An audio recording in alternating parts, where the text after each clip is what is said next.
భారత్లో మూడోసారి తమ ప్రభుత్వ పాలన కోసం క్రేజ్ పెరుగుతోందని ప్రధాని నరేంద్ర మోదీ తెలిపారు. ప్రపంచవ్యాప్తంగా ఎంతటి ఆదరణ ఉన్న ప్రభుత్వమైనా రెండో విడత పదవీ కాలం ముగిసేలోపు మద్దతు కోల్పోతుందని, అయితే ఇందుకు భారత మినహాయింపు అని పేర్కొన్నారు. అమెరికన్కు చెందిన న్యూస్ వీక్ మ్యాగజైన్కు ఇచ్చిన ఇంటర్వ్యూలో మోదీ కీలక వ్యాఖ్యలు చేశారు.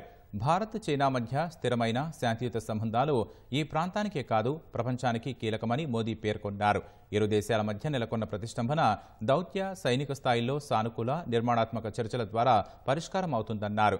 ఆర్థిక వ్యవస్థ దూసుకెడుతోందని, దౌత్య, సైనిక పరంగా శాస్త్రీయంగా ఎదుగుతున్న తీరు భారత్ను వర్ధమాన సూపర్ పవర్గా నిలబెడుతోందని, దేశ ఎదుగుదలను ఎవరూ ఆపలేరని అన్నారు.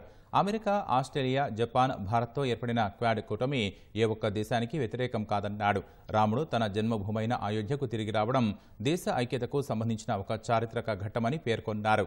ఎన్డీఏ ప్రభుత్వం ఇచ్చిన హామీలన్నింటినీ నెరవేర్చిందని వ్యాఖ్యానించారు.